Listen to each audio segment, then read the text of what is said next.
What up, y'all? It's your boy Quest here, man, from the Greenhouse. I wanted to take a moment real quick, man, and share something with y'all, man, that my boy Dr. Quentin Cancel shared with me. He's a urologist, and he understands the challenges that we as men go through when you hit your upper 40s, some of us your early 50s and beyond. You know, your energy is not always there for your workouts.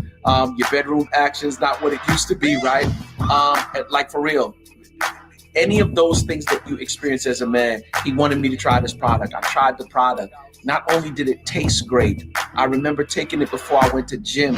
And man, let me tell you something. When I tell you I had enough energy to power through my entire workout and was still looking for more, I was immediately like, yeah, this is it right here.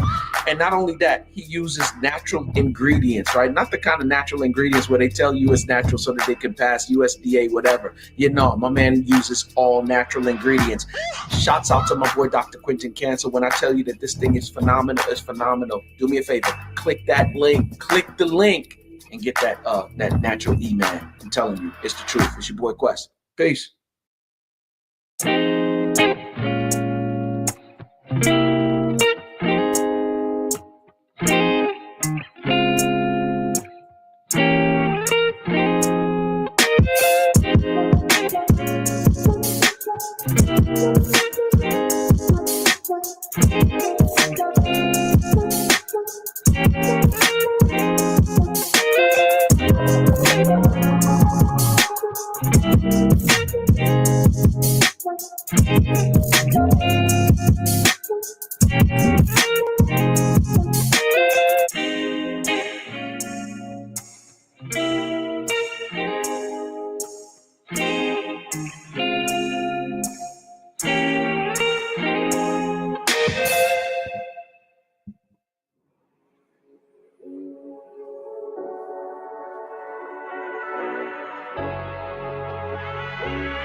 What up, y'all? What happens when you bring a pastor, a marriage coach, an educator, and 3 clinicians all together on one platform with no script, no pre-planned questions, with just one goal? To have real, raw, relevant conversations that bridge the gap between mental health and wellness, marriage and relationships, including those who are single, who are seriously pursuing love. We dive deep into the struggles, the healing, the growth, and the wins that come from building healthy relationships, starting especially with the one you have with yourself. Like I always tell couples, you not the problem, your spouse is not the problem is the problem. Every episode begins with an unscripted question, and where the conversation goes, nobody knows. I'm telling you right now, even we don't know. Oh, I'm sorry, what? I mean, you take their home, you can't get mad when they wrong. But one thing's for sure, you're about to get truth, transparency, and transformation. Hey, listen, you know what I learned from a client? She and her husband used to create these characters, and they would like meet up at a hotel somewhere. They were married, but this is how they spiced up their marriage. Talking about role playing? I got a question for you. I want everybody to answer it. What would your role be? I see Terry Terry's in the green room. I'm not gonna let him off the hook. Hey Terry, how you doing? Question. Go ahead. You know I heard that whole conversation, right?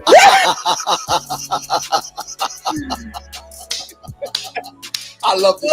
Welcome to another episode of Unscripted, the Bridge Edition.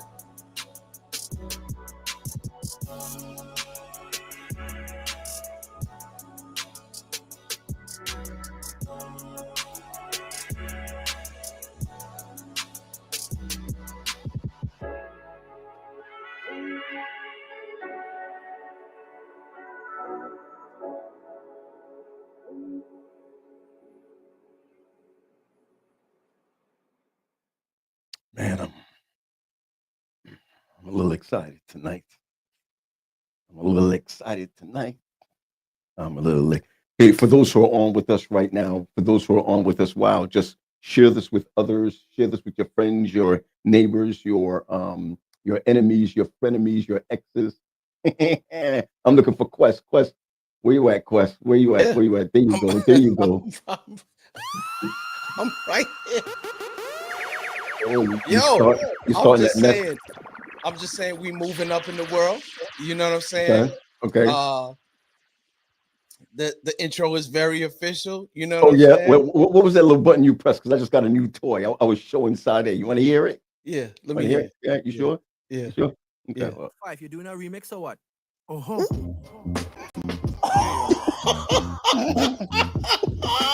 you got a little toy there?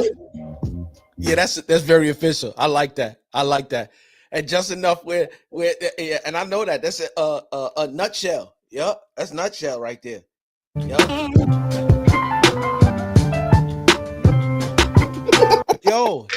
Yo. Since that's what we doing tonight, you know what I'm saying? Just bits and pieces, because we don't want to get in no trouble. We don't want to get. We just. You know what I'm saying? Oh. Yeah. I'm learning this thing. I'm learning this thing. Don't worry. We can talk. You know what I'm saying? And that's enough because I don't want to get in no trouble. You're right. We don't want no problems, right? We don't want no problems. Let me tell you something. Let me tell you something. Welcome to another edition. You know what I'm saying?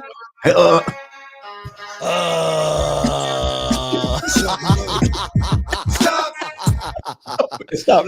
We don't want no problems. Welcome to another edition of the Bridge Unscripted Live. Let me tell y'all something. It's about to go down 6 the hard way. You know what I'm saying? Yes. Minus Amina because she can't be with us tonight. But you know what I'm saying? Outside of me and Dr. P up there, we got Leah, you know what I'm saying? Chapman over there, you know what I'm saying? Mills Chapman, you know what I'm saying? Then we got the educator up there, you know what I'm saying? Shaw Dizzle, you know what I'm saying? Darlington, you know what I'm saying? I know Terry will be on at some point in time. And shouts out to Mina, who won't be on with us tonight, man. But welcome to another edition. P, this is exciting, man.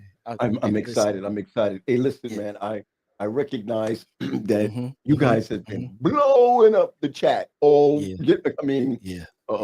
that. Somebody said, y'all lucky I'm in building committee meeting. Oh, yeah. Well, man, hurry up and get out of building committee meeting and come on over, man. Stop playing. Leah, you're muted. Leah, we can't hear you, sis. Yeah. Come on. Oh, there we go. Don't play with it. Back to Pat, though. He needs to dip. Yeah, put a pointer finger. You know what I'm saying? And walk on out. And walk on out. Hey, P, I got something exciting for everybody. We've been waiting weeks and weeks and weeks to do this. Okay. Shouts out to Sade, who's been putting the pieces together in the background. Shouts out to AB, who's been doing, of course, all of our media work. Indeed. You know what I'm saying? I'm just going to do it like this right here, post it right here. For those who may be watching, and we'll do it at another time later on, what you see there is the new YouTube link for the Bridge Unscripted live. And so what we want everybody to do is click that link right there and start subscribing right now. As a matter of fact, stop what you're doing, click that link and hit subscribe.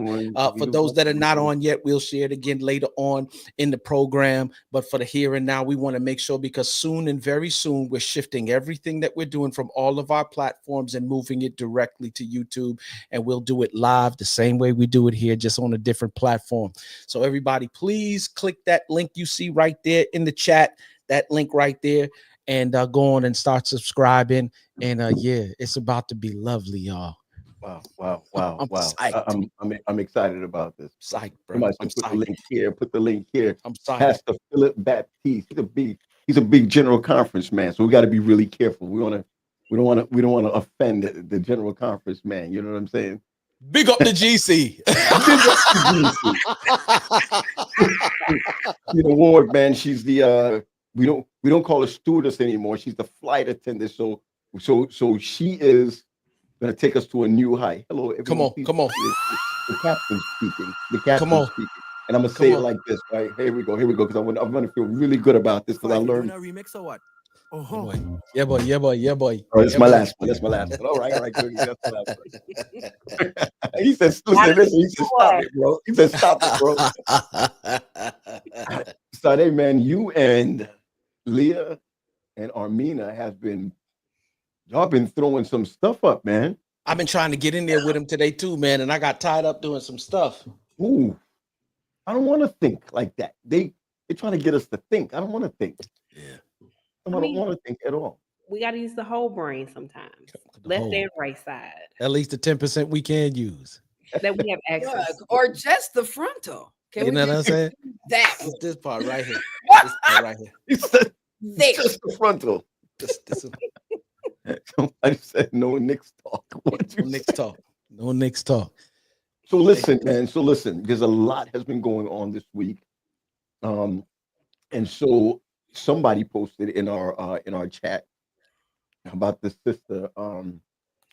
Posted about this chat about a sister, but I posted this before, Mhm, and someone shared it. The one that I have, mhm. someone shared it, and they got cussed out.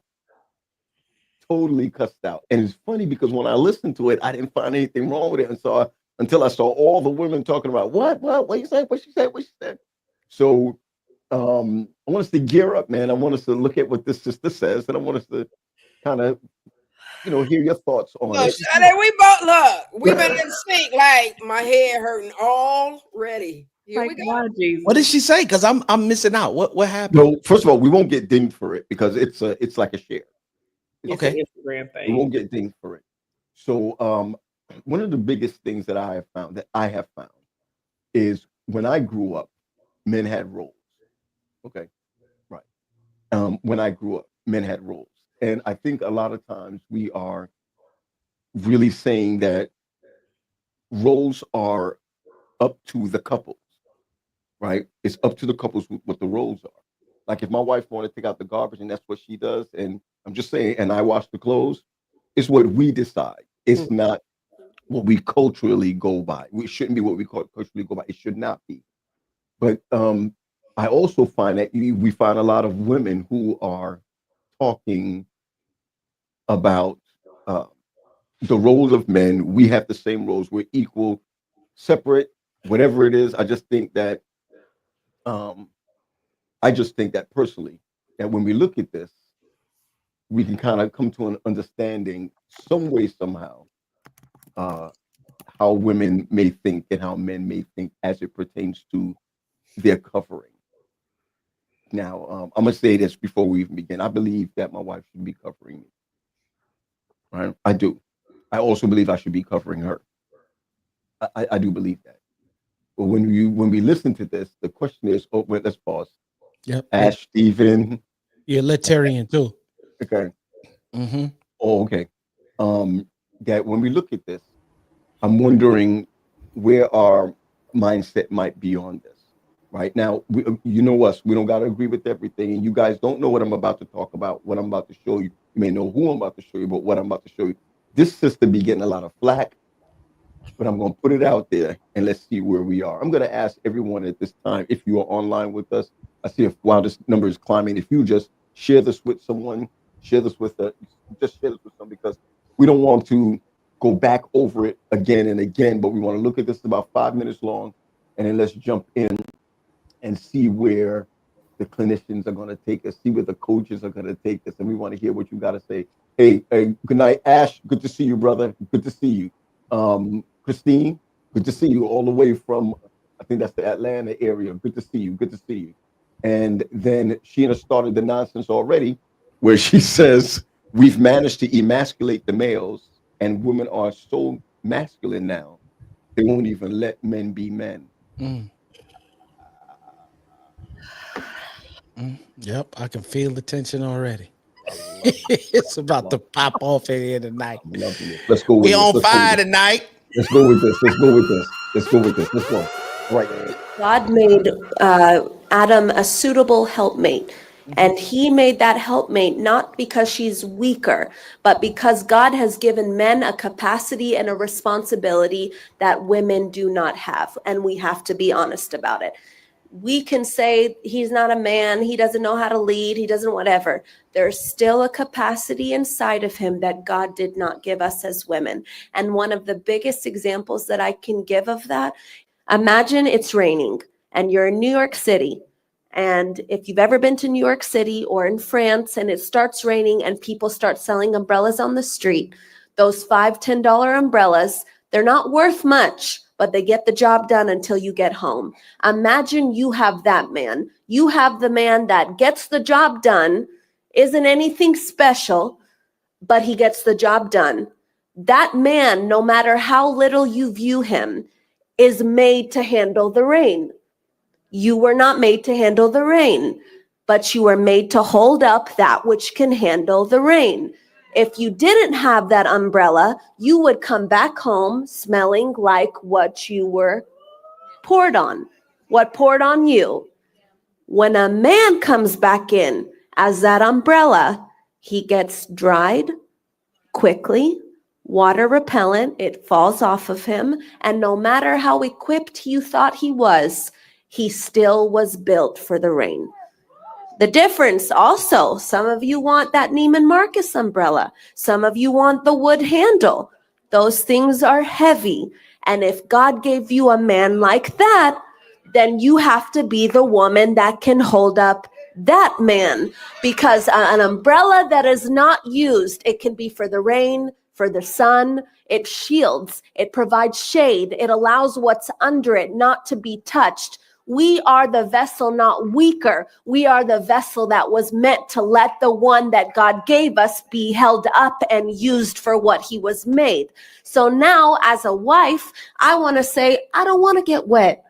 I don't want to sunburn. My skin's not built for that. So instead, I'm going to let the man be who he was meant to be. And if God gave me, which he did, my man's about as heavy as this table.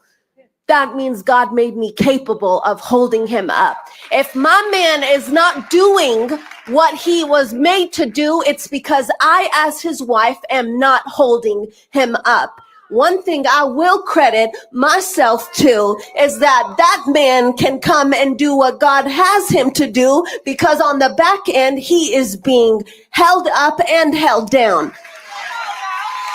Not about me, but to say this about submission. If you think submission is because the man is doing what you believe is right for a man to do, then you've missed your assignment before God. God will bless your obedience as being a wife. The Bible's full of it. Ephesians and Corinthians in the Old Testament. Just start looking for them. And please read Love and Respect. It will change your life.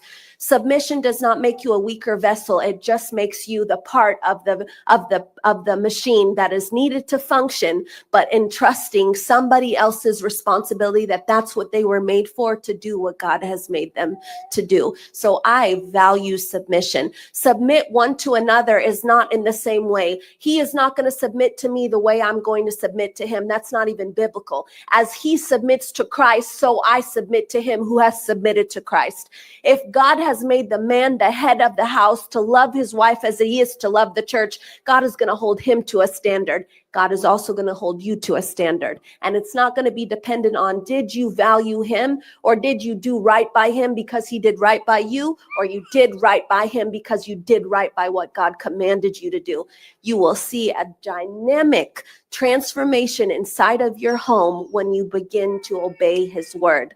Submission is our safety as wives. Submission is your safety as a wife. Whether you have, because I want to believe if you married him, he has good intentions. Even if he doesn't have, or if you're with him, or if you love him, it's because you believe that's a good person, even if they don't have it together yet.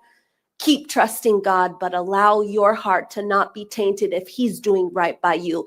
God will make him do right by you. God knows how to reach the man that he gave you so that you don't suffer and cry, so your child doesn't suffer and cry, and so you don't live in a house that is just like what you've always seen. You will be the chain breaker of marriages and relationships and love in this life if you just do it God's way. Amen. Amen.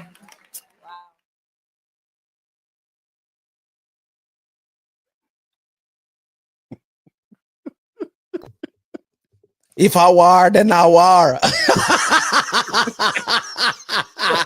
So I love the way you brought Terry back in here. Yes, sir. Yes, Yes, sir. Yes, sir. Because I'm looking at faces in the green room. Okay, bro. I'm looking at faces in the green room. So I need. You said I can't see the green room. There's a lot of sourness in the green room. Is that what you said? Listen, all I saw was Saudi were like this.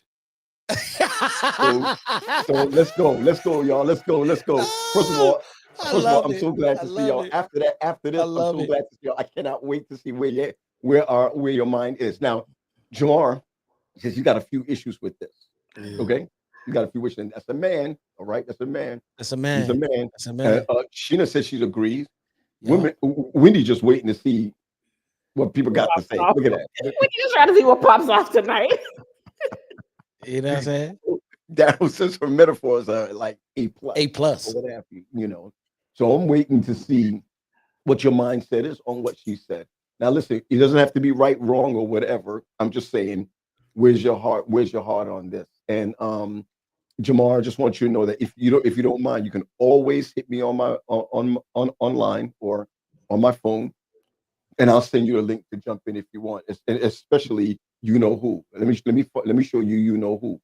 That's his wife. All right. So from there to right here, if you want to jump in, just hit me up. Okay? Can you share what Lonnie said? Yes. Oh, of course. He said your umbrella needs his foot rubbed. My. You're muted again, Leah. That's my dude. Leah, stop muting yourself. That's my guy. I was trying to be respectful because I didn't know if when the video was being played and I was over here, murdering. But no, that joker broke 2 of his toes this week, and so that's why he's talking about his umbrella. He did what? Broke 2 of his toes. So all the posting that you were posting before wasn't you, it was him? Lonnie Love, the baby. Okay. Anyway, let's get back to the umbrella. All right, let's go. Because your umbrella got a wooden. Okay. So who want to start? Because listen, I want you to start. No, I want to hear from y'all first. I want to hear from the gentleman on the today. We got to hear back in the cut. Continue. Don't get quiet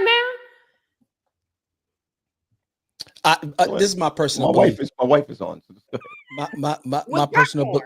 But there was one thing that she said, because I know what the argument is sometimes, is that sometimes the focus is always on the woman and what she need to do, and we don't have responsibilities, or none of the responsibilities are placed on us as to where, how we should conduct ourselves. So we're free to do what we want to do, and the woman is not, doesn't have that same luxury, if you will. One thing she said to me that ties it all together for me, and she said, God knows how to reach the man that he gave you. Mm-hmm.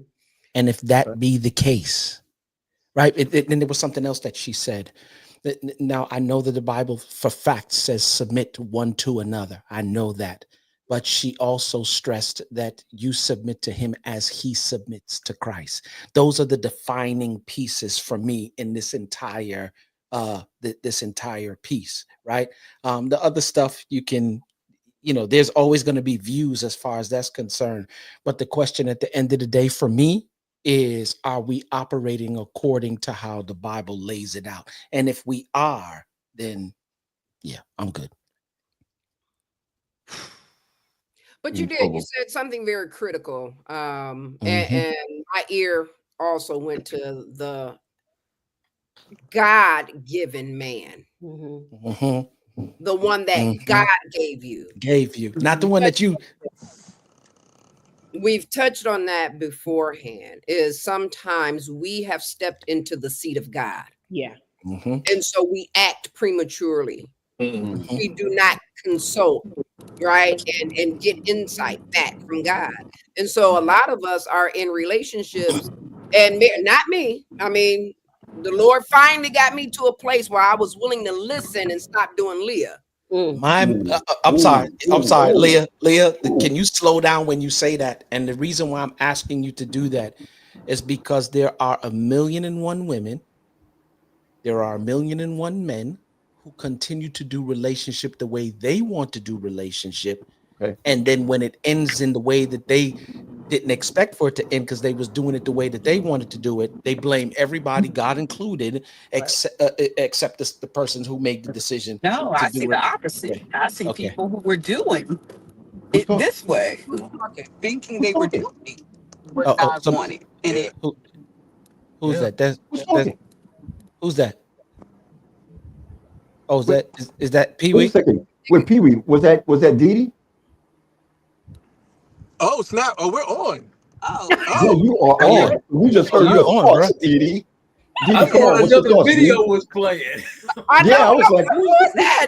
That's not my voice. No. I was like, that ain't my voice neither. that ain't my voice. No, that's So, Didi. That's Didi. I'm sorry. We're just coming from the jerk pit. We just picked up some Jamaican food, and we got Don't do on it. and Don't heard do it. everything Don't going do on. it. Don't do it. So we had on our mind some jerk wings and some. No, but Wait, Jerk Pit is in Ann Arbor. You ain't in Ann Arbor. Didi has a good point. Didi has a good point. our take from the couch, and both of us are clinicians. Both of us are licensed clinicians, and we do this full time and see a lot of couples. And a lot of what we're seeing from the couch is not people who did things their own way.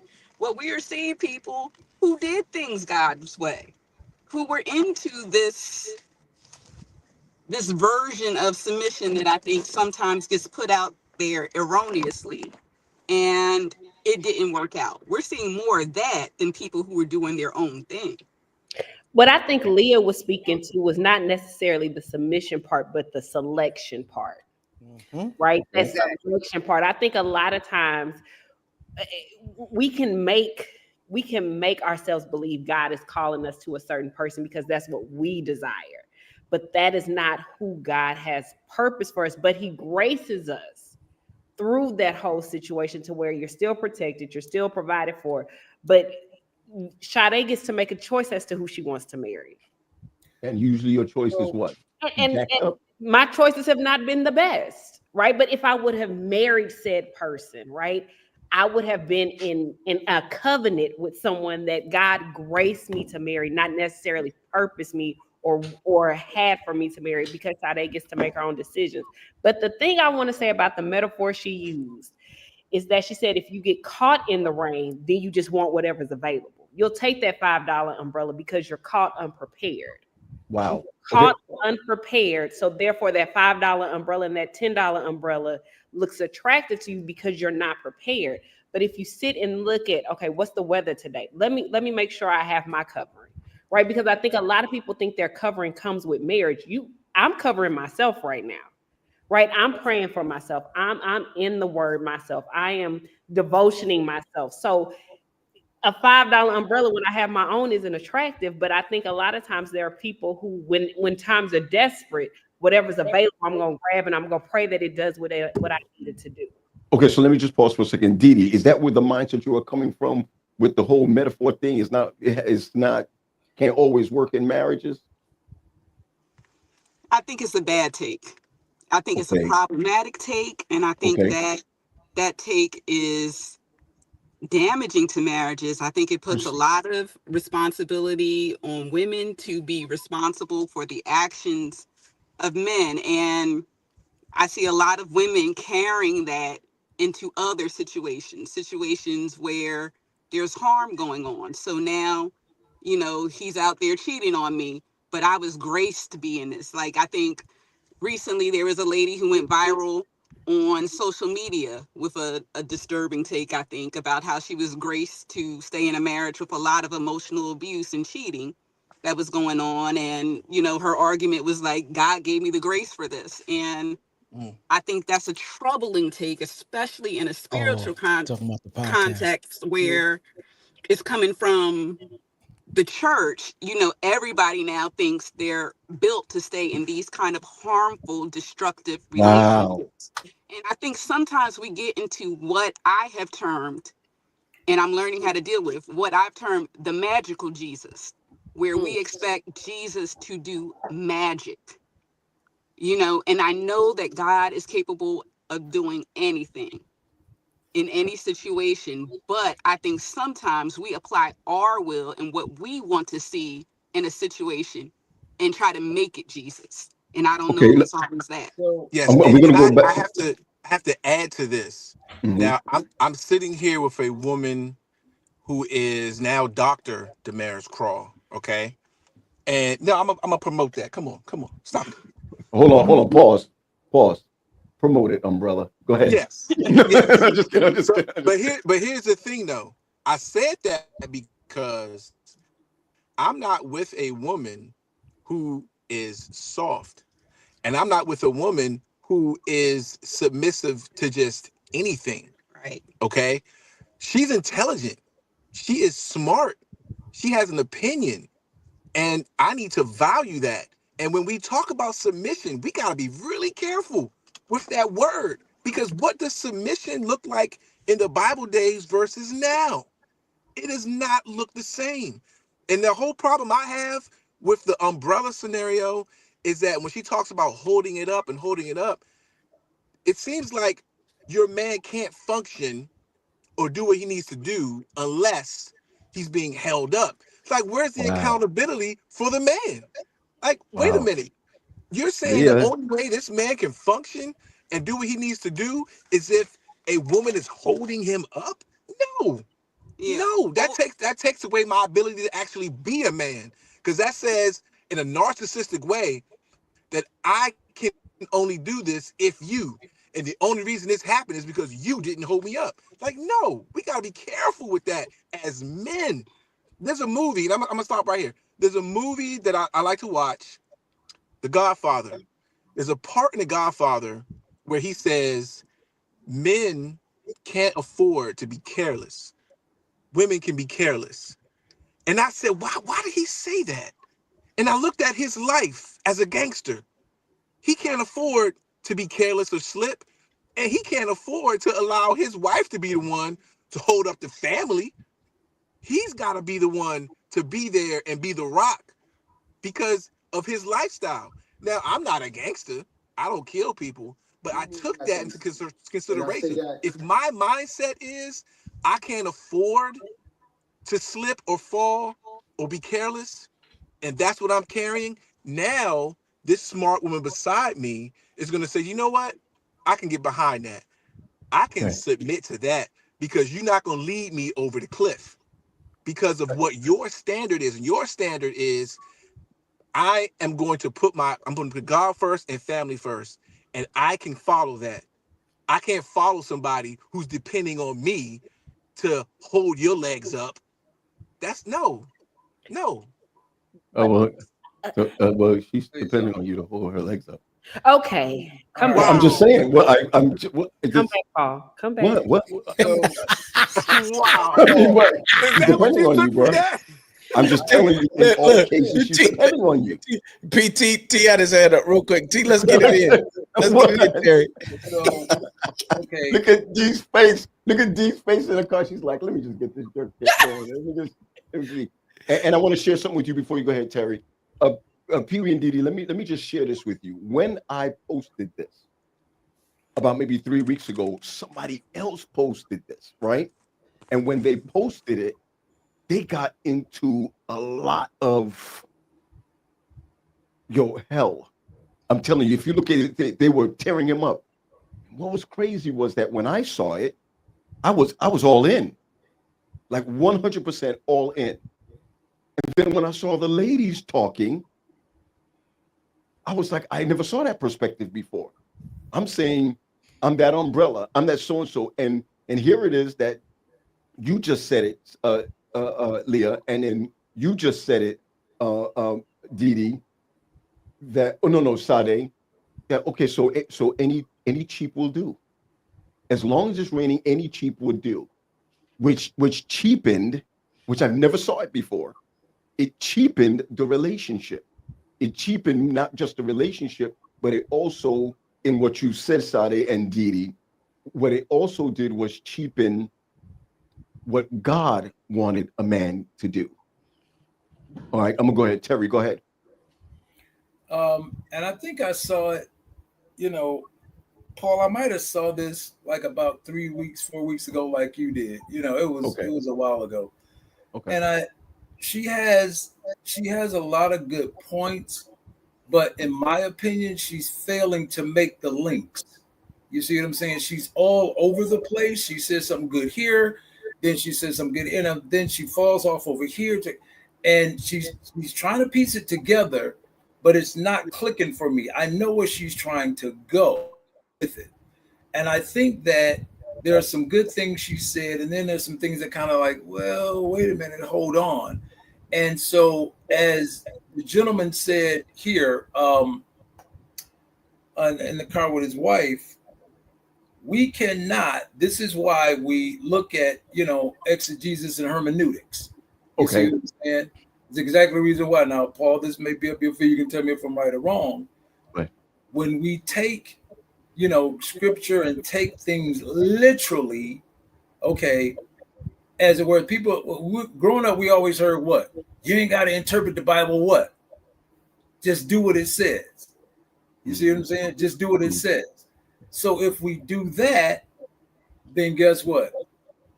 Every man on this show tonight is dead. Wow. Every man on this show tonight is dead, because I think it's Deuteronomy 25:25, stone a rebellious son.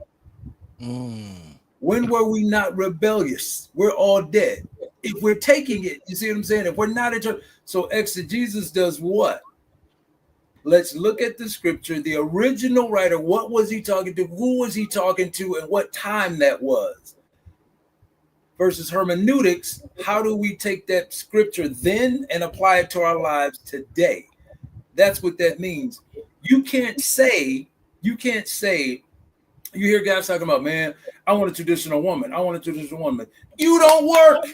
So how are you traditional? You're moving in with her. How are you traditional? She's not a virgin. How is she traditional? Traditional men and women don't exist anymore. The mindset, you can have a traditional mindset. And I think that's where she's trying to go with this thing. But it's missing pieces for me. I hear what she's saying, because women were always told what? You're supposed to stick yourself up under your husband's umbrella, even if it does leak. Because God is going to do what? She kind of pointed it out. What did she say? He's going to reward her obedience, just like he did what? Save Sarah from Abraham's mistake. I don't know how Abraham made the mistake, but that's another discussion, because it was brought to him. Okay, if you down, I'm down. All right. So what I'm saying is, when we look at, when people come on with this type of stuff, you have to be very careful, because as you saw tonight, okay, everybody has their opinion about it. This is 2025, not 1925. You see what I'm saying? And so therefore, there were a lot of people who jumped on her bandwagon. Had it been 1920, you wouldn't even be having this discussion, because why? Everybody knew their roles, but roles changed.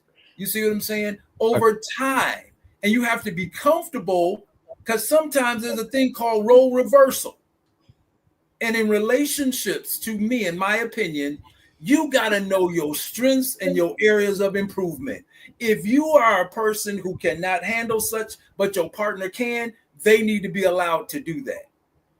They need to be allowed to do that.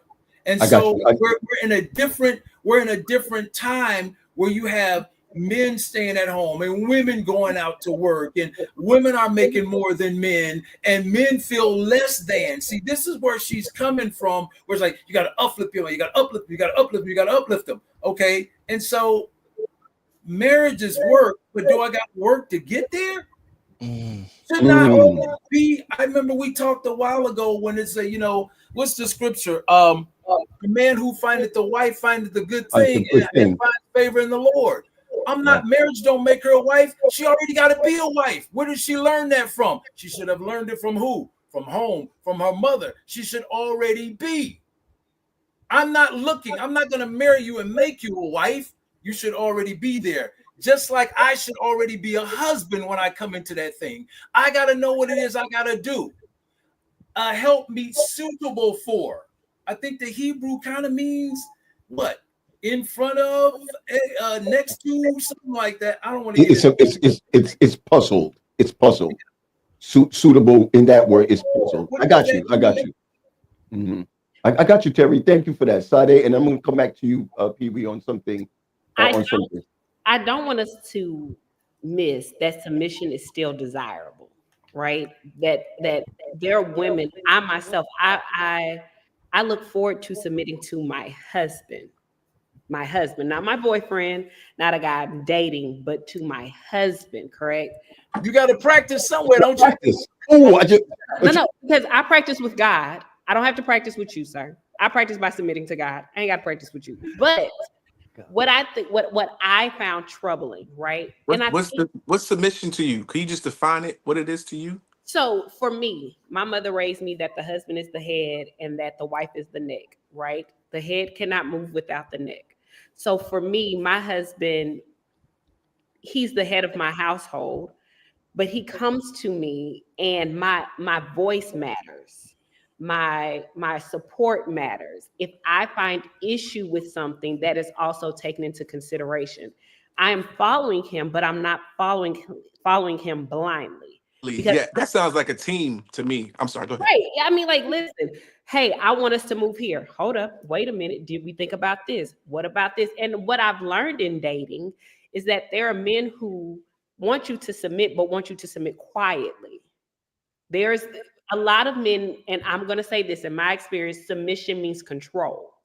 You submit to me and I control the relationship, not I partner with you in the relationship. I literally was talking to a gentleman and he was like, oh, I'm looking for a woman who submits. I said, well, what does that look like? When I say something, it's done. I'm not the woman for you, sir. But thank you for saying that. That's not, but Pee-wee, that's not submission. Am I correct? That's not. That's not submission. And here's the thing about submission. I don't want to cut you off. I'm sorry. I want you to finish your point. All I'm saying is, no. All the thing that I think we have to understand is that people want, there are women who want to submit and there are men who want to submit to Christ in marriage. My issue with what she said though was, I'm holding him up. I'm doing, what is he doing in return? Right? What is the give and take? If I'm holding you up, I'm supporting you. And she said, but he's not doing what he's supposed to be doing. That's the part where it's like, wait a minute. What am I holding up? What am I supporting? And I think we have to be clear that, and also take into context, she was in a room full of women. She was talking to nothing but women. Apparently a woman asked her a question and this is a response to that person's question. What I think we as Christians have to be mindful of is when we put things out there to those who do not know, this is how they perceive us. This is how they view us. There are people who have never heard of Christ who saw that video that probably said, I never want a marriage that Christ is a part of, because this means I'm subservient to my husband. Because that's how you feel sorry. That's the way it made it look that. Yeah, to me, in my okay. In my opinion, the woman is to support. You didn't hear her mention how the husband is supposed to, in turn. Yeah, you cover me with your umbrella, but what does that look like? You had plenty of explanation of what I'm supposed to do as a wife, but what is his role as my husband? Gotcha, does he take me into consideration before he even brings a decision to me? Does he take my feelings into consideration? Does he take my past into what does submitting to Christ look like? Got you. Pee-wee, if you go ahead. Okay, Pee-wee, go ahead, and then I want to see the other red lips. Yeah. I thought you had did you have a question for me, Dr. Graham? Listen, let me tell you something. Oh, before you answer, hold on. I got to do something real quick. I got to take off my hoodie. I got to take off my hoodie real quick. Hold on. That's crazy. Is my shirt clean? Yeah, your shirt is clean, bro. It's a perfect plug. I love it. Because this wasn't planned. You know what I'm saying? Okay. Get your life.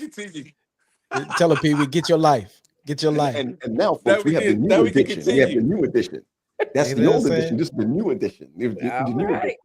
Yo, thank you for that, man. If anybody would like to, buy one of my books, it is on 21 Day Reset. www.21dayreset.org. Reset and getting your life. I was just out getting some chicken. You know what I'm saying? All right. Look at D said an entire mess. An entire mess. But here's the thing. To piggyback off of that, my wife's sitting here and she's like, look, we don't make decisions like that. We make decisions as a team. I don't make decisions on my own. And some people look, well, she's not being submissive. What are you talking about? She's not being submissive. We are a team. And if we go back to Adam and Eve, Adam was in the garden, right? He's looking at all these different animals and they have a partner. Let's look at the lion kingdom just real quick. The male lion hunts. I mean, the male lion protects the pride, right? And who does the hunting? The woman, the lioness. Yeah, the lionesses. They do the hunting. Does the male lion, does he have the ability to hunt? Yes. Yes, he does. But who does the hunting?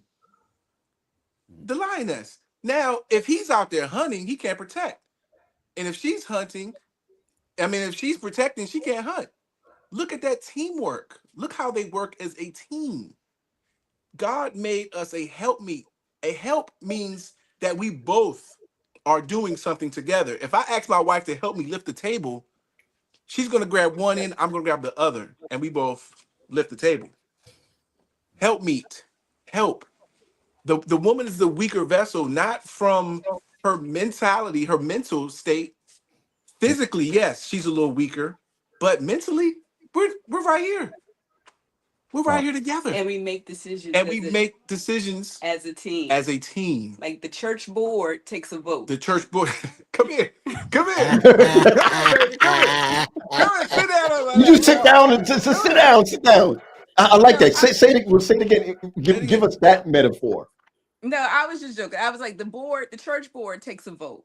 So in our household, and also you got to do what works in your household. In this household, decisions aren't just issued to me. We talk as adults, as peers, as equals, and we make decisions together. And we don't have prescribed roles. We do what works for the team. So if it works best for the team, for me to mow a lawn, then I'm mowing the lawn because I want the team to win. Eric Thomas said that. Yeah. Shout out to Dr. Shout out to Dr. Eric Thomas. But you know, our mindset is a team mindset, not a mindset where you have to do what I say. We kick the ball around like a soccer match. Like we are brainstorming ideas and coming up with ways to succeed together and to move forward together. My brother made a good point earlier. Like I don't expect my wife to go change a tire or cut down a tree. I don't expect her to do that. Of course, that's more so my thing because I'm stronger. But if she had to do it, I'm sure she could do it. But and I'll say that early on in our marriage, we had to kind of beat it out because we grew up very Adventist and we did grow up with prescribed roles. And we found out early on those prescribed roles may not work for our situation. Like early on, Pee Wee did the money. I'm the man. I handle the money. I sign the checks. Look at his face. Yeah, but I'm better at math. So why are you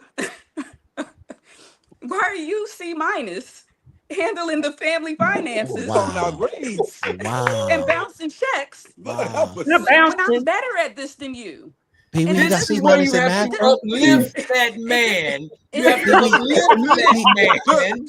Because she's better at spending. Okay, I'm better at saving. She's better at spending. But we have to find our way in that way. Like, I might be better at this, and it doesn't make you less of a man to let me, handle this responsibility. I can hear Wendy laughing upstairs. Well, see, I think right there, back to what we always it's the verbiage. No, but that's how you win, right? Mm-hmm. Well, listen to the verbiage. Okay, let me say this. Okay, and I'm very, high on verbiage. Wait, tell her to come back. Where's she going?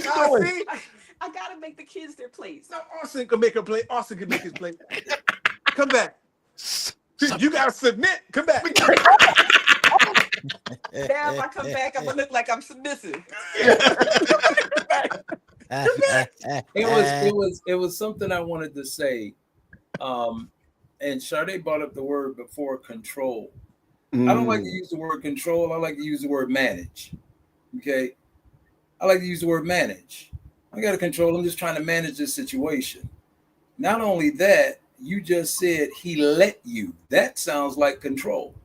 So when you use certain type of words, I think you got to be, well, you know what? We have an agreement where we've decided that it's best for me to do.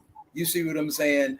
Not let me or allow it. Almost sound, because I'm in the domestic violence game, and when I hear certain words, it sounds like a power and control, type thing. And so I just wanted to point that out. And one other thing I wanted to say is there ever a time?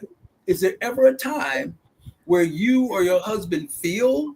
I sound like I'm in therapy now. Is there ever a time, where you or your husband feel that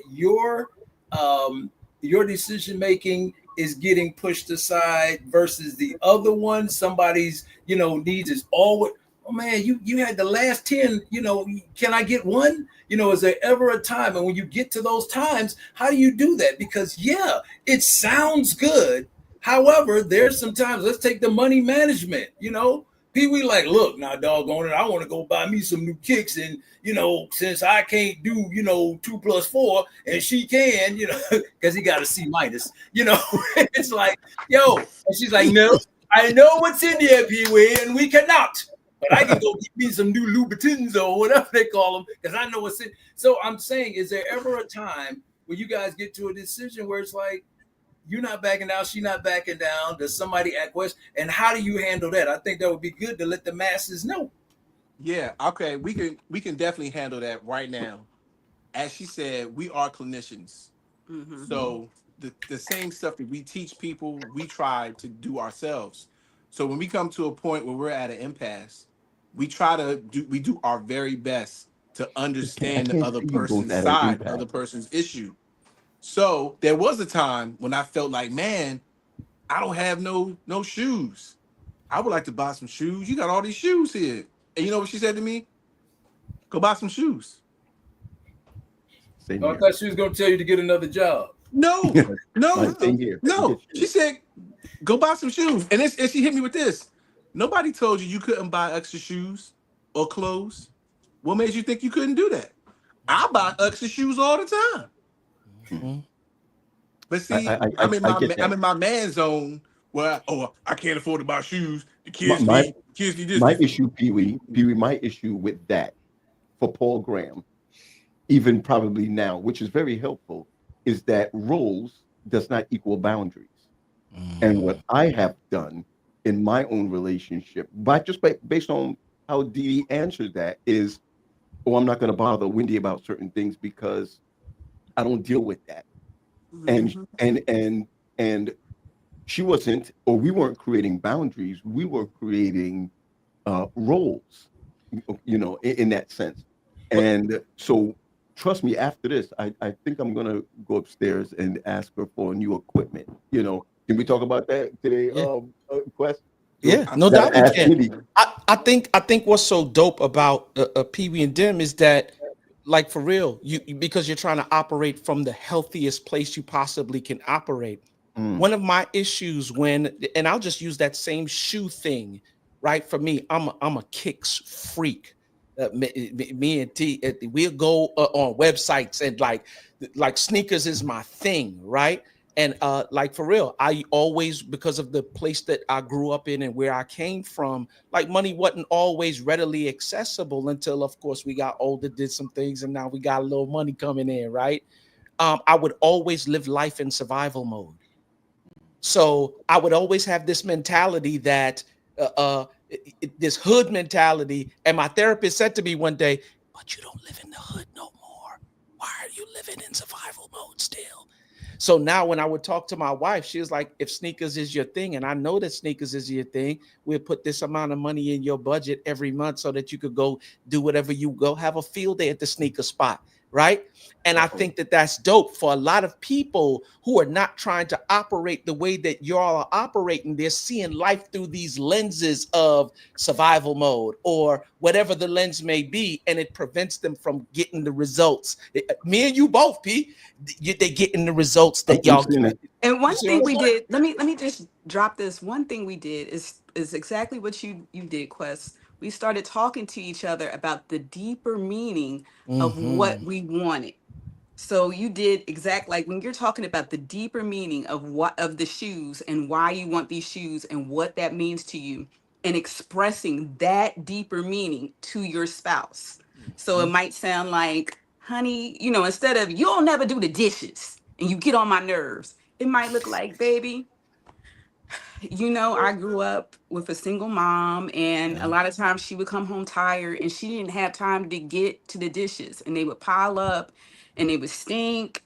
and we got roaches because of that. And it really makes me feel bad to come home and see a kitchen that's a mess. Yep. It would really help if we could find a way to negotiate the dishes a little bit better.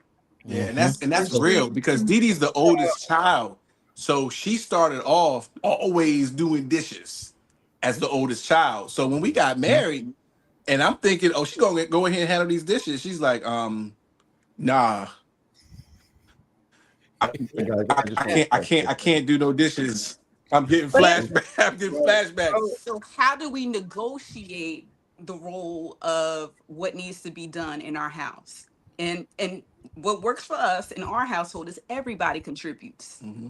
Us and our children all contribute to keeping the household working. So it's not just mommy's job, it's everybody's job. But you don't do dishes though. No, for real. She does not do dishes. But I do cooking. She cooks. Yeah. I just want to pause for a second. I think it says, hold on a second, Sade. It says I clean, and I'm waiting for an affirmation from upstairs, and I don't see an affirmation. You know, big deal. She busy eating popcorn. Yeah.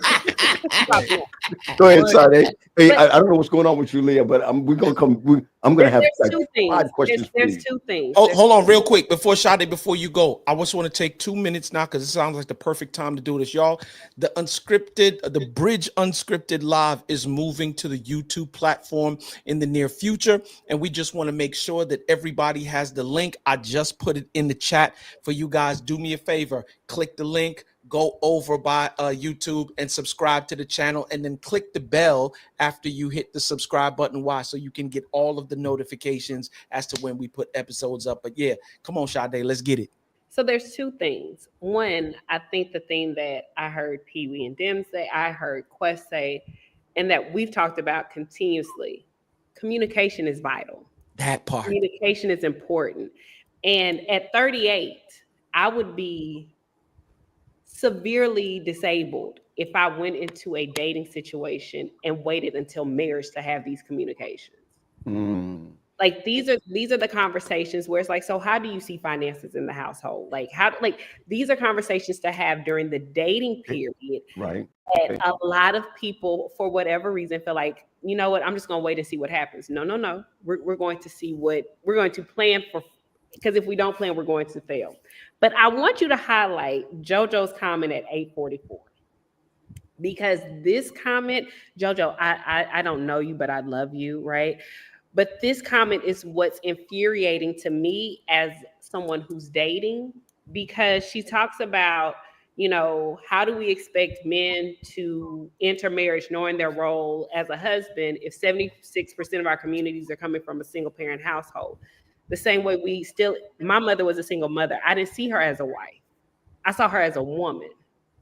And I think a lot of times we put and that goes back to what I was saying from the beginning. There's a lot of pressure on women to be wives, whether you were taught how to do it or not, when men are not held to that same expectation, right? If I want to be a good wife, I go out and I seek older women or women who I know who are married, and I ask for guidance. I ask for, okay, so what did you do during dating? How do you manage this? How do you manage that?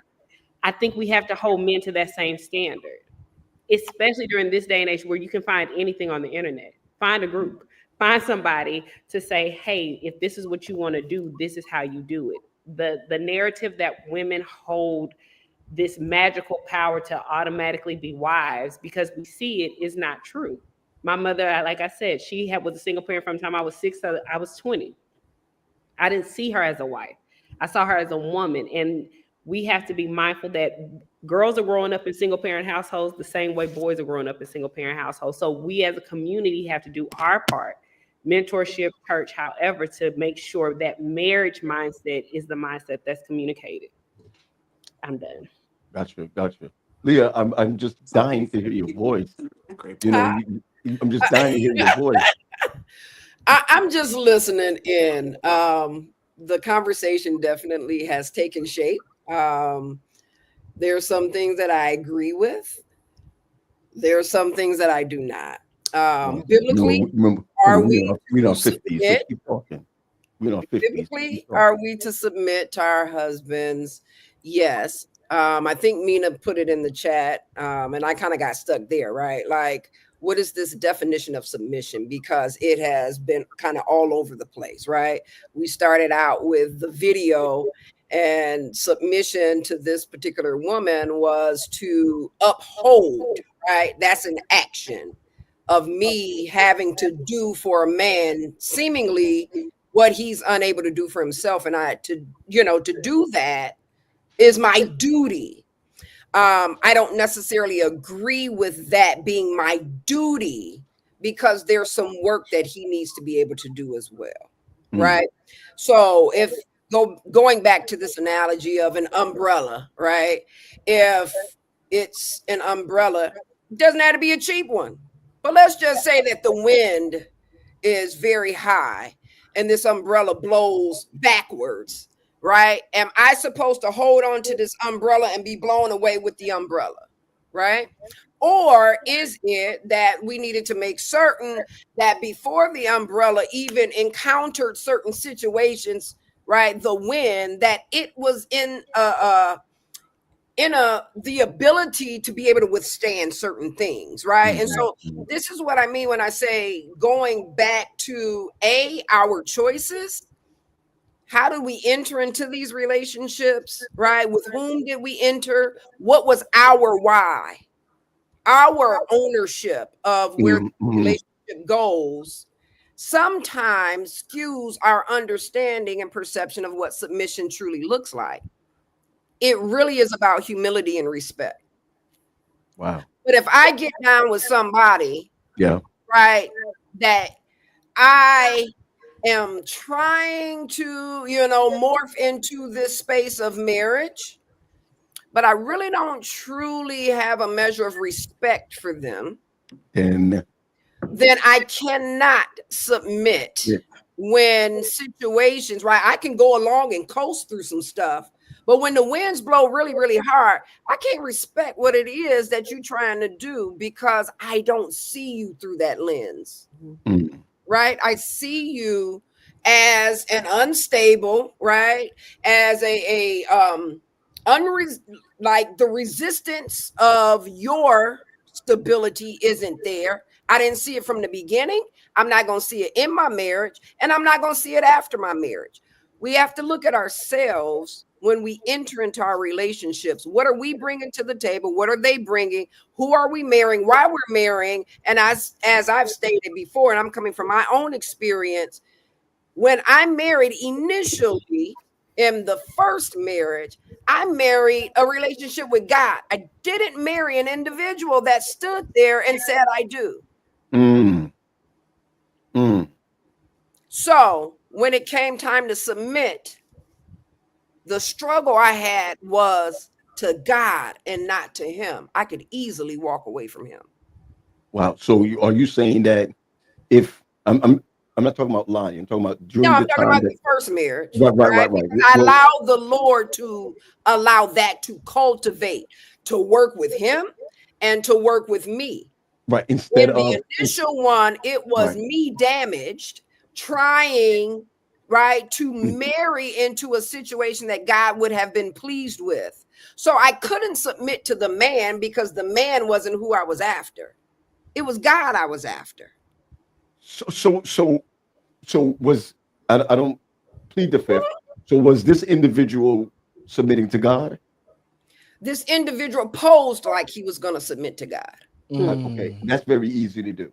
And it's very easy to do. And so that's what I mean when I say, who are we when we come to the table? Yes, we think a lot of times that we're doing this God's way. So it's easy to spout, right, the different verses in the Bible and to say, women submit to your husband, when in reality, that's not who we were marrying in the first place. We were trying to marry a right relationship with Christ, and it wasn't the individual. Wow. I know you spelled your name wrong, but I'm with you on that one. But one quick to piggyback on what Leah's saying, and she's absolutely right.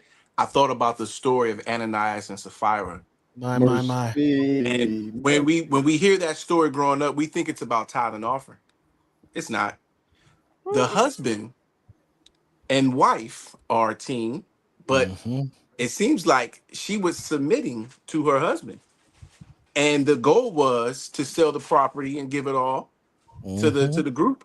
But no, he sold that property and got more than he thought. He said, She "Yeah, we're followed that gonna give joker them to the part of grave.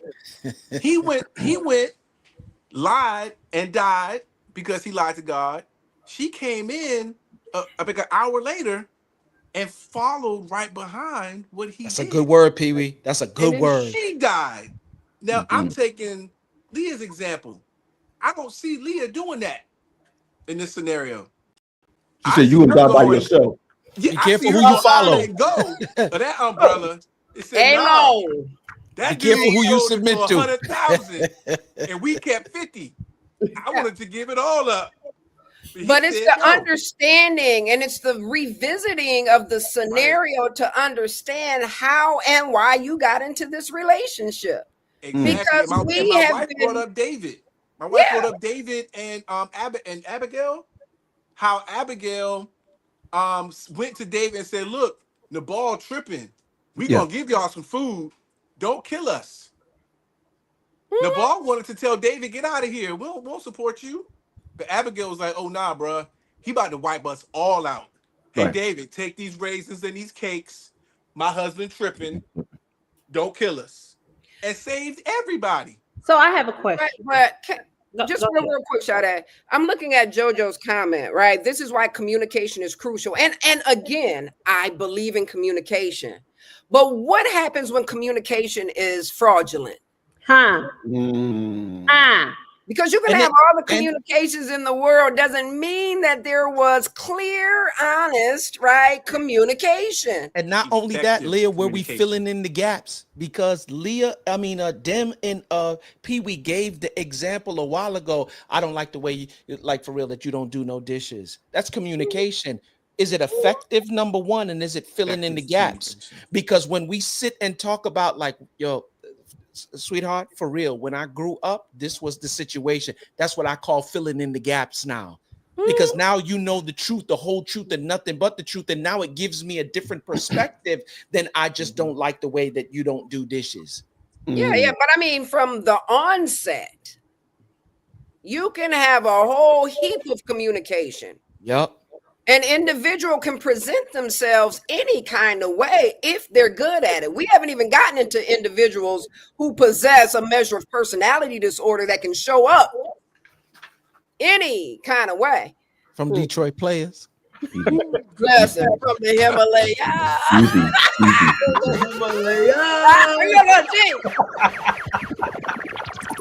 But I'm just saying, right? The reality is that it is not just as simple as we try to present this thing. Relationships are complex. And the other part is sometimes we don't know what to communicate. The issue could be or what it is, right? If I have not done the work, I can't tell my spouse, I don't like washing dishes because this happened when I was a child and that I just know I don't like washing dishes, right? So I think the other part of it is that we have to, we talk about it, go sit in front of somebody and understand like why does that bother me so much? Because I have to be able to communicate that to somebody else and not just say I don't want to wash dishes, right?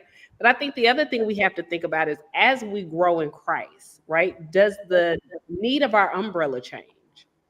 Right? So because I have a baby umbrella, you know, a nice little baby umbrella, a nice little toy umbrella. But as I grow and develop, as our relationship grows and develop, as our relationship changes, as outside influences make our relationship tough, just life, career changes, finances, kids, all of these things. Are we still using that same umbrella we got married with, or are we also investigating the health of our umbrella? I think that's a lot of people don't do is we don't investigate the health of that umbrella because that umbrella is withstanding a lot, weather changes and all these things. And if we're saying we got married and it's the same umbrella we're going to use for the rest of our lives and we're not going to investigate the health of it, we are setting ourselves up for failure any way it goes. Yeah, I love think that. what Sade is talking about, I like to use it in the example of sharks. You see what I'm saying? If you don't get a bigger umbrella, you're not gonna move from out of that. You know, you got to get so sharks. You can put a shark in a small tank and he'll never outgrow that tank. but if you put him in a big ocean, he'll get big as he. You see what I'm saying? So you need a bigger umbrella as you move and you change. One of the things too that we have to take, what we have to take into accountability is, do people even know what communication means? Do people even know how to communicate?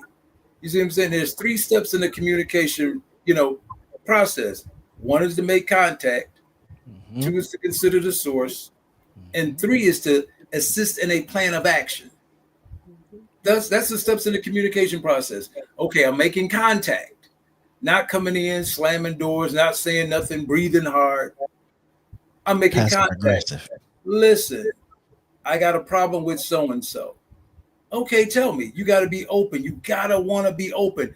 Is there a good time to have this? Is this a good time to have this conversation? Because it might not be a good time to have this conversation. I do a thing in therapy called timeout versus walking away. You see what I'm saying? Timeout versus walking away. And timeout is always better than walking away from a situation. But you have to be able to communicate that. And a lot of people don't know how to communicate. That's it, period. You say one thing, you fly in your emotion mind, and that's when your thoughts and behaviors are primarily driven by your current emotional state. So you think it, you say it, you do it. That's poor impulse control. You think it, you say it, you do it, you react off of it. Move to your wise mind. I'm talking dialectics now. Move to your wise mind. Move to your reasonable mind. That's what we should be trying to get to. But, I think JoJo has put up a lot of things where, she's talking about coming from single parenthood. I do domestic violence classes. Leah does too, and Leah can probably attest to this.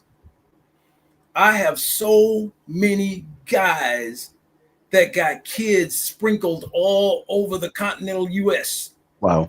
Okay? Out of a 26-year-old that had 8 kids. Jesus. 8 kids at 26. I'm like, dude, you got more kids than some of your grandparents. How you got this many kids? And I can't even tell you how many women were involved. And these women are pushing out babies for men they wouldn't even want their daughters to date. It makes no sense. There are no more role models. We were talking about daycare. When I was growing up, there was no such thing as daycare. Go back and think about it. There was either it was grandma, Sister Johnson at the church, or the old lady in the neighborhood that kept all the kids. There was no such thing as daycare. So we've gotten away from, we have no role models, no nothing, and people just raw dogging everywhere and dropping kids everywhere they go. It doesn't even matter. No marriage. Nobody's talking about marriage. You said raw dogging? You said raw dogging? Say raw dogging. Well, that's how you get it. I'm sorry. I thought this was this not an adult show. My bad. Oh, You know what I'm talking about. But you knew what I was talking about, didn't you, Paul? You knew what I was talking about. And so people are just thinking and literally just litters everywhere you go, everywhere you go, everywhere you go. And I'm like, wow. So nobody, well, Dr. Parks, we ain't gotta, I ain't gotta be married to have a family. Yes, you do, because if not, you just a dude with some kids. That's it. You just a dude. Wow. Now I used another word, it rhymes with trigger, but you just, you just a dude with some kids. What kind of house that a family? Go figure. You live with your family. You under the same umbrella with your family. Umbrella. You're under the same one. Not you living over here and you seeing them every other weekend or when you can get them and all that kind of stuff. And this is what goes on. We have no role models. The internet, Instagram, everything has just made everything trash. You see how many relationship shows are on TV, on the thing, and nobody's having a good one. But everybody's giving advice. Everybody got advice. I guess for me, to what you were saying about, the timeout versus, the walking away. And I agree again to a point. I guess I'm always the one that always tries to ruffle up some feathers just a tad bit. But when we talk about, which one is better than another, I think we have to look at it per incident, right? When we give generalize like this woman, right? She's setting it off like a generality. This is how women should function. This is how women should operate. And again, I just want us to be mindful that sometimes it can put a woman in a very dangerous situation by trying to strive with and submit. We have to look at what is going on within that relationship, right? Doing the whole DV stuff, right? You can be putting a woman in position to die. Yep. Mm. Yep. Literally to die.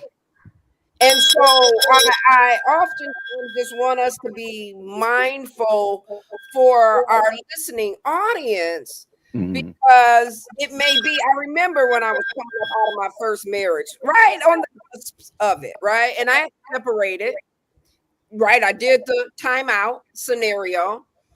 And, you know, you have a lot of these other like influences that kind of come in, and one of which I had just had our daughter, and it was, oh, you're keeping me from my 2 a.m. feedings. And so my heart is melting, right? It's that whole desire for family. It's melting.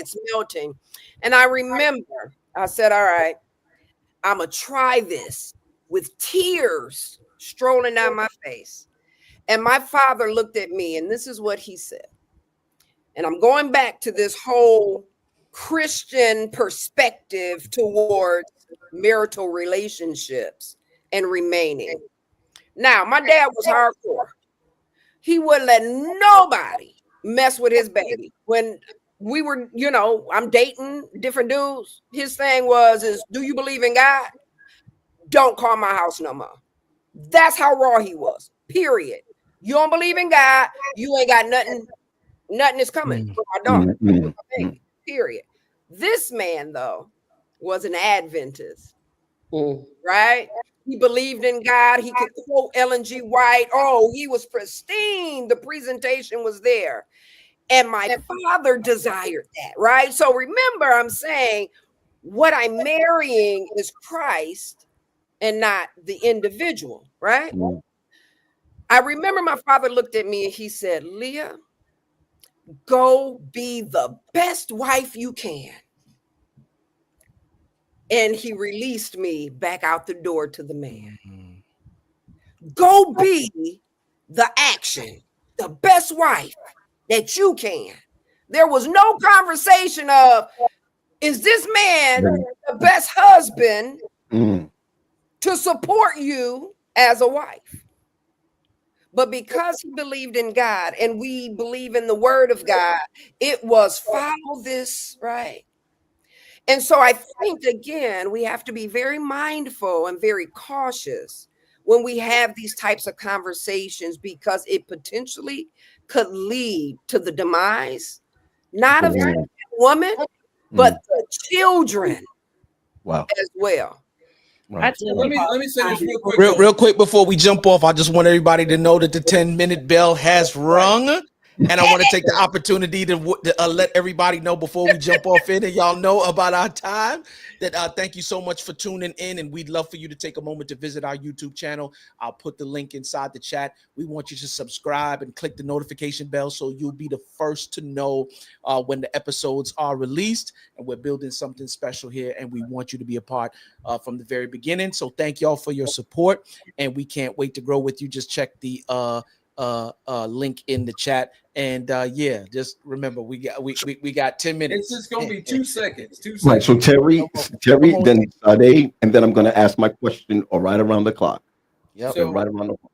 And I've been doing DV for a long time. Okay. Come on. I'm an expert in that.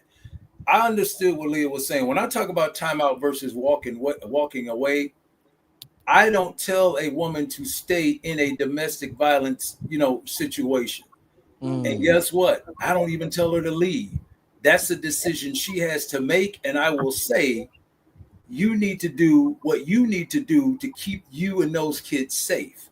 Because statistics show that a woman will leave up to 9 times before she leaves for good. Wow. And what you find a lot of times is if you tell a woman to leave, she will go back and say, my therapist, so now I got to deal with a husband. You see what I'm saying? Now I got to deal with you told Harpo to beat me type mentality. I said, do you feel safe in this? Here are some places you can call. Here are some things you can do. Because if this is your first go round, you got 8 more before you see what I'm saying? And so when we talk about timeout versus walking away, I'm saying in situations before, you see what I'm saying, we get to that point of hands-on and going violence and say, okay, have we tried this? Have we tried that? And when you do a timeout versus walking away, a timeout is more so people, when they start, you need to give your kid a timeout.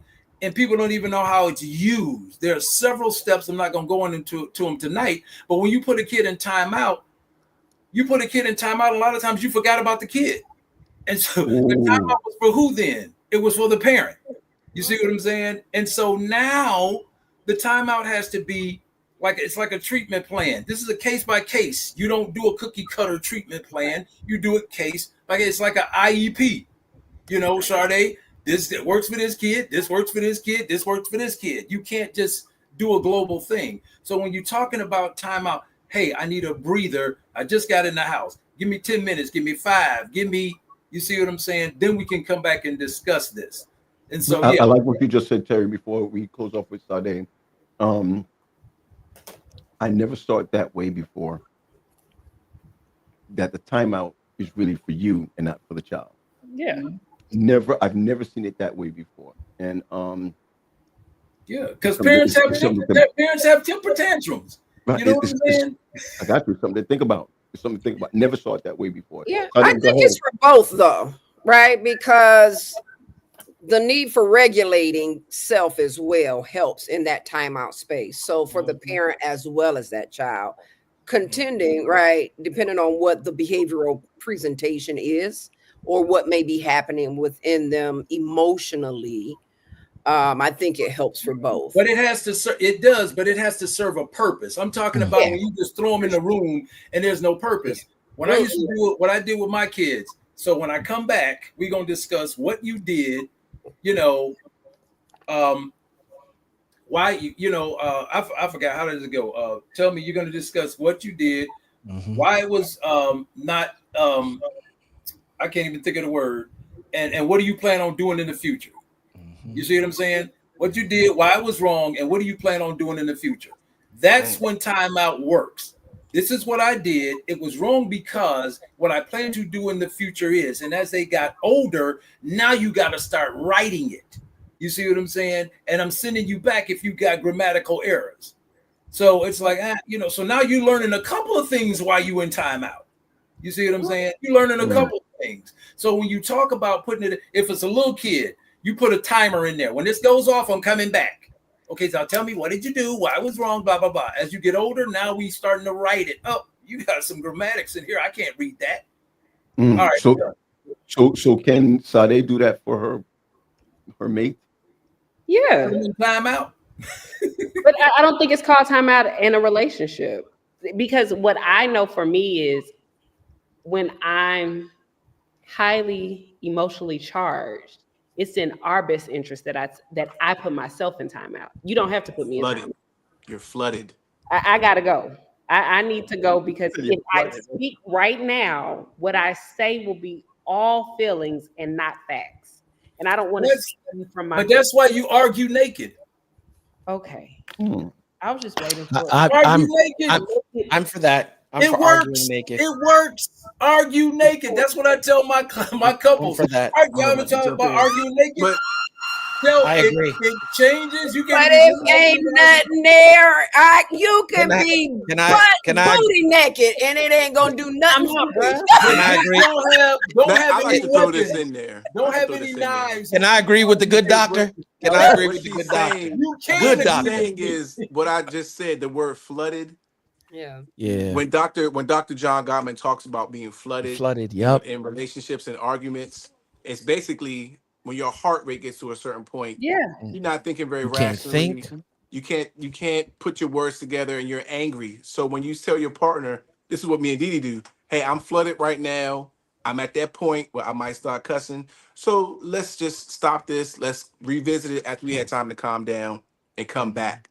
But it's important to set a time. Yeah, it's important to set a time for it. Yeah, so it's important not to just leave the conversation, because that can make your partner feel abandoned, and that's going to make them angrier. So what we do, stop it, is set a time. So, right, baby, I'm flooded right now. Let's revisit this at 7:30 p.m. Yeah. And during that time, you don't just leave, you leave and self-regulate during that time. That's the time you take to leave your partner, leave the room, calm yourself down, and prepare yourself. Sometimes I might jot some notes down. So when we come back to have the conversation, I have my thoughts in line and I know what I want to say, and I can talk about it without all of the extra. No, Yeah, and when she write the notes, I know I'm losing. I know I'm gonna lose. No, it's That's right. That is exactly my point. Isn't about winning or losing. The conversation is bringing the team together to solve a problem. And the timeout process he's clinical doctorate. The timeout process can fail if it's not an agreed upon strategy by you and your partner. Right. Yes, sir. Well, no, you're right. But we do agree to it though. No, I wasn't talking about you guys. I'm putting that out there. Right. Philip Michael makes that comment right when you said it, Terry. He made that comment. All right, and just because you don't need a timeout, don't mean that you shouldn't extend one. I just wondered what Lonnie Love meant by that boy good. I don't know, Leah. Look, I don't know neither. Lonnie gonna be arguing naked tonight. With a cast on. With a cast on. Look, right, with toes leaning this way. Hey, just take you a scoop of Naturally Man, and you'll be good to go. Here we go. I just want us to make it through one. I want to say something before you ask your question. Okay. The way we talk about on this when we're together is, we have to come back to the table and evaluate certain things. I think as a relationship grows, submission can change. And I think those conversations also have to be part of the relationship dynamic. Like, let's sit down and talk about, okay, so we have a baby now and your mom is sick and we're taking care of her. Like, all of these things are happening. What does submission look like to us during this season? I think to make it a blanket, we get married, this is what it looks like, and it never changes, is what stifles relationships from actually being able to grow in Christ through that submission process. Because my relationship with Christ is going to change, right? Mm-hmm. So if that can change, my relationship with you is going to change, and we have to come back to the table and say, hold up, player. Sade, people laugh when I tell people I'm on my third or fourth marriage with Faith. like for real, we've evolved and changed during the seasons in our marriage where it was in the beginning. The person I married ain't the person I'm married to. And right. just like we said, and I think Leah hinted on it earlier on, once again, it's the communication and the constant. There's some conversations that are a day long or 3 days long, a month long, but then there's some that are ongoing. And those are the conversations that are ongoing as you matriculate through the different seasons of life. Hey, we just had a baby. Hey, we just hit 10 years. Hey, we just, bought a new house. Like, we got 3 children. Now we got a grandchild. What does submission look like for us in these seasons of life as we matriculate through? So yeah, that's my question. Okay, could you get out of my? My bad, bro. My bad. Thing of submission is not just about like being underfoot. Can we just that part? Take that off the table, because I think that's what tends to be, what that narrative looks like. Yeah, it's more about respect and humility, right? Don't get us in trouble, Pete. Don't get us in trouble. No trouble. We ain't get no trouble. So the question, we're going to start with our lovely guest that drove and got the jerk pit, and now they 1-8 while the other one was on. You know what I'm saying? And now he's got to heat up the food afterwards. She waited for me. Don't do that. She waited for me. Oh, she waited for me. Why don't you just go? Here's the question for the both of y'all, but both of y'all got to answer this, please, just in a sentence form. The question simply is, what does submission look like to you personally? That's for you and Dee Dee. Come on. You want to go first? I think submission looks like this. I care about her feelings and she cares about my feelings. And that's where we meet. Beautiful. Beautiful. Well, guys, you don't have to stay in the green room. We stay in the green room and talk and carry on afterwards. But want to thank the both of y'all for just being a part of this. We miss our Armina today, but She's we're in so the glad. chat. Oh, she's in the chat. She's in the chat. Okay, girl. Thanks for that. I'm gonna go on this last little thing. This is a quote from Noah Washington years ago. He said, "You should never be satisfied with your relationship with God." And I like to equate that to your marriage. You should never be satisfied with where your marriage is. It should always be improving. So I'm just gonna leave you with that. I want to thank y'all. I want to thank you. And the both of you, I'm just going to say this to the both of you. To the both of you, y'all need to consider a podcast. All right, y'all. Y'all take care. Y'all take care. Yeah, I love them, man. I love them. He was the guy that, he was the guy that got me straight. That's it. Sade, let's go. What does submission look like to me? It's so much, but to put it in one sentence, for me, I believe that my submission to whomever I marry looks like allowing my weaknesses to be part of his process and his weaknesses of being part of mine. Understanding and standing in the gap in those spaces where we need each other to stand in the gap. And not being, and I did a Dear Future Husband post about it one day. I was like, Dear Future Husband, if you ever come to me with an idea and I don't agree with it, I'm not going to come to you with that, right? I believe submission also means that I have a direct ear to God as well. And if he's saying something to him, like he's saying, like, God told me to do this. Hey, God, hey, I don't know what you're doing, but can you give me the clarity that I need to support him in what he says you're leading him to do? So for me, that's what submission looks like. I like. You're growing, sis. You're growing. We'll see you in the room. We'll see you in the room. Terry. I think submission is on the same level of love.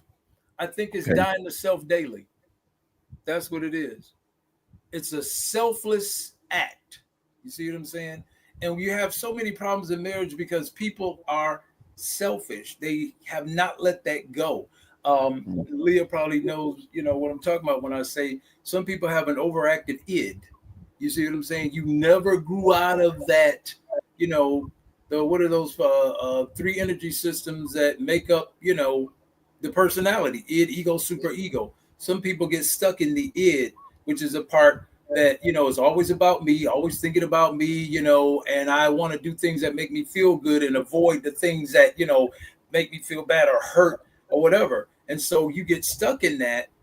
And so now it's like, well, why am I going to do this if you're not doing this? I'm not going to do this. Like you heard it tonight, yeah, I love to submit. I love to follow. But if you can't drive, why am I getting in the car with you? And so the deal is, it's like, I believe submission is what? Dying to self daily. I got to die to self. I got to die to self. I got to die to self. I think Paul said that, right? Not you, Paul. But Paul said it, and Peter echoes it also. Yeah, die to self daily. You have to put your needs, and that person's meeting your needs, and you're meeting theirs. Man, that's a beautiful thing. That is a beautiful thing to be in. That's what I think submission is. Got you. Listen, man, thank you so much. I love your 2 cents. Always love your 2 cents. Come on, Leah. You stayed quiet, but then you took over the last 20 minutes. You are a lion. Come on. But that's why I stayed quiet. Come on, girl. I'll take over. Because I tend to always have kind of like, differing viewpoint on some things. And I have to be honest that it is based upon my life experience, right? Understood. And I think that we all bring that to the table. Different experiences is going to shape, right, our responses accordingly. But to answer the question, what my thoughts are on submission, I would say listening in and giving consideration. Wow. I'm no longer at a point of being just led in a space where I don't necessarily believe in the direction. So I'm, weighing and balancing what is being presented. And so sometimes I know, I might need to fall back, and that's what I do. And then other times where even, submitting may look like leadership, but it is submitting to the cause of what's necessary at that particular time for the unit. And so, I just say, kind of knowing when I need to lean in and when I need to fall back, and doing it all in service and love for the entire unit so that we thrive and we make it. Yeah. So thank you for allowing us through your voice to thrive tonight. I really appreciate what you brought to the table tonight. And we'll see you in the room. We'll see you in the room. Okay. P, what does it look like for you? I've got to tell you, what I've learned tonight, it looks like what I've learned tonight because my upbringing is totally different, right? I pastored in the 90s, in the 2000s, in the 2010s. Now I'm pastoring in the 2020s. I wasn't taught that. What I've learned tonight by Leah and Sade and Pee Wee and Dee Dee, what I've learned tonight also by Terry, is that this thing looks differently from what the church teaches, from what I've learned in the Caribbean household, what I've seen in the Southern household is totally different. So what I believe submission is, and I'm still stuck on this, is allowing my wife to have her own relationship with God, allowing her to submit to God, and allowing myself to be vulnerable to God, so that when she decides to submit to me, she will see who I'm submitting to. And I know that sounds a little bit sermonish or what have you. I'm only saying what I've learned tonight. That's all that I'm saying, what I've learned tonight. And go ahead. No. So if that's what it is for you, I'll share with you what it is for me, right? Okay. Submission to me. Before you do that, I just want to lift up what Armina says for her. She couldn't be on with us tonight, but she says, for me, submission doesn't mean losing my voice, dimming my light, or becoming less than. For many, especially women of faith, submission is about mutual respect, trust, and alignment, not powerlessness. And I think that's really along the lines of, real quick, Jojo, Mia just dropped it in the Mina just dropped it, the link that you're looking for. It's right there. She just dropped it. There she goes. So for me, it's along the lines of Mina, right? Submission to me looks like Faith's life should be better simply because I'm a part of it, right? And when I say that, I'm saying not because you're controlling it, not because you're controlling. No, not because I'm controlling it. I don't want to control. The way me and Faith live life is similar to the way that Pee Wee and Dee Dee live life, right? We're a team. Sometimes she's better. She takes pole position and she tells me what to do. Sometimes I'm better. I take pole position and tell her what to do. But at the end of the day, the established and agreed upon goal is to win. Now, there's some specific established and agreed upon goals, and submitting looks like me, like, what is the plan, where we sit and we talk as teammates. I have an idea. You have an idea. Let's agree upon which one is the better idea, and then let's attack it. And if we find out that your idea doesn't work while we're on the way to our agreed upon established goal, then let's try mine. And if not, then we get some help as to how we do it. But at the end of the day, I want to make sure that everything you experience in life is better because I'm in it through service. Got it. Serving who? Serving her. Serving God while I serve her. That's it. I got you. Quest man, thanks for bothering us tonight. Yeah. Sharing with us tonight. But I'm gonna leave on this note, right? Because I can. Five, you're doing a remix or what? That's all. And so, oh my gosh. Yeah.